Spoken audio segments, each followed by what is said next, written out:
ناظرین محترم، جنات انسانوں کے برخلاف ایک ہوائی مخلوق ہے جسے حق تعالیٰ نے مختلف شکل اور حیت اختیار کرنے کی قدرت عطا فرمائی ہے اور مشکل سے مشکل کام سر انجام دینے کی طاقت بھی۔ ناظرین، جن کے لفظی معنی ہوتے ہیں پاگل ہونا یا پوشیدہ ہونا، کیونکہ یہ مخلوق انسانی نظروں سے پوشیدہ رہتی ہے اس لیے اسے جن کہا جاتا ہے۔ ناظرین کرام، ایک حدیث میں جن کا ذکر کچھ اس طرح ہے کہ آپ صلی اللہ علیہ وسلم نے ارشاد فرمایا کہ جنوں کی 3 اقسام ہیں۔ ایک قسم وہ ہے جن کے پر ہوتے ہیں اور وہ اس کے سہارے اڑتے ہیں، اور دوسری قسم سانپ کی ہے، اور تیسری قسم وہ ہے جو انسانوں کی طرح کی ہے اور یہ حساب کتاب کے مکلف ہوتے ہیں۔ معزز ناظرین، راوی کہتے ہیں کہ نبی کریم صلی اللہ علیہ وسلم نے مکہ میں صحابہ کرام سے فرمایا کہ جو شخص تم میں سے لیلۃ الجن میں میرے ہمراہ چلنا چاہے وہ چلے۔ میں آپ کے ہمراہ چل دیا کہ ہم مکہ میں ایک بلند مقام پر پہنچے۔ وہاں پر آپ نے میرے لیے خط کھینچ کر ایک دائرہ بنا دیا، پھر آپ تشریف لے گئے اور کھڑے ہو کر قرآن کریم کی تلاوت فرمانے لگے، اور آپ کے پاس ایک جم غفیر جمع ہو گیا اور وہ آپ کے اور میرے درمیان آڑ بن گئے، حتیٰ کہ آپ صلی اللہ علیہ وسلم کی آواز بھی آنا بند ہو گئی۔ پھر وہ منتشر ہو کر چلنے لگے، بالکل اسی طرح جس طرح بادل چلتے وقت ٹکڑے ٹکڑے ہو جاتا ہے، اور سب کے چلے جانے کے بعد صرف ایک جماعت باقی رہ گئی۔ پھر آپ تشریف لائے اور فرمایا کہ جماعت کہاں ہے؟ میں نے عرض کیا کہ یا رسول اللہ فلاں جگہ ہے۔ آپ نے ارشاد فرمایا کہ ہڈی لاؤ۔ آپ نے ان کو ہڈی دے کر ارشاد فرمایا کہ کوئی شخص ہڈی سے استنجا نہ کرے۔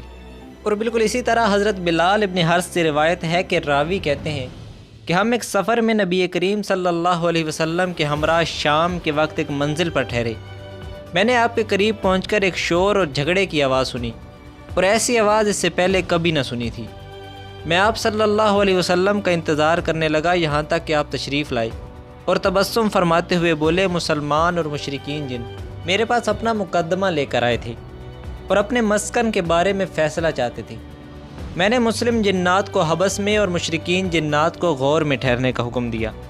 ناظرین، آپ کی اطلاع کے لیے بتاتے چلیں کہ حبس بلند اور اچھے مقام کو کہا جاتا ہے، جبکہ غور پست اور بیکار زمین کو کہتے ہیں۔ ناظرین، حضرت انس بن مالک رضی اللہ تعالیٰ عنہ کا بیان ہے کہ آپ صلی اللہ علیہ وسلم کے سامنے مکہ کے جنگلات میں اچانک ایک معمر شخص نمودار ہوا جو اپنی لاٹھی کے سہارے چل رہا تھا۔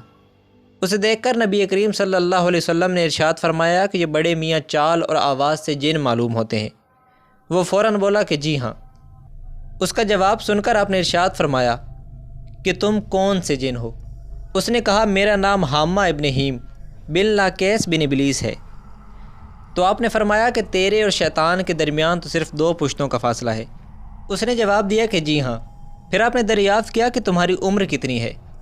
تو اس نے جواب دیا کہ دنیا کا اکثر زمانہ میں نے دیکھ لیا۔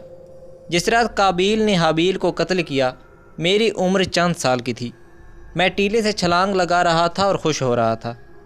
پھر آپ نے فرمایا کہ یہ تو بہت برا عمل تھا۔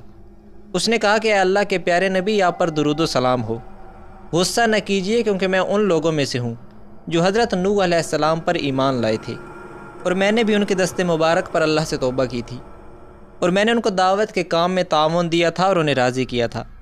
پھر وہ اتنا رویا کہ اس کی وجہ سے ہم بھی رونے لگے، اور آپ صلی اللہ علیہ وسلم سے عرض کیا کہ میں بہت شرمندہ ہوں، اور اس بات سے کہ میں کافر ہوں اللہ کی امان طلب کرتا ہوں۔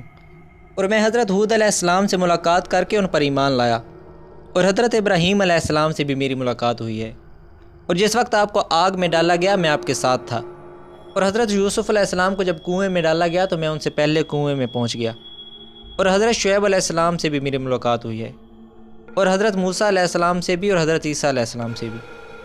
اور حضرت عیسیٰ علیہ السلام نے مجھ سے فرمایا تھا کہ جب تو حضرت محمد صلی اللہ علیہ وسلم سے ملاقات کرے تو ان کی خدمت بابرکات میں میرا سلام عرض کر دینا، لہٰذا میں ان کا پیغام آپ کو پہنچاتا ہوں اور آپ کے دست مبارک پر اللہ تعالیٰ پر ایمان لاتا ہوں۔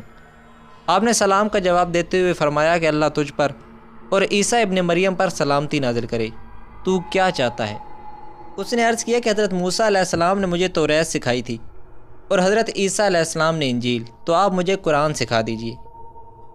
معزز ناظرین، ایک روایت میں ہے کہ آپ صلی اللہ علیہ وسلم نے اس کو قرآن کریم کی 10 سورتیں سکھائی تھیں، اور آپ نے دنیا سے تشریف لے جاتے وقت تک اس کی موت کی کسی کو کوئی اطلاع نہ دی، اور نہ کسی نے اس کو دیکھا، تو اللہ ہی بہتر جانتا ہے کہ وہ زندہ ہے یا انتقال کر گیا۔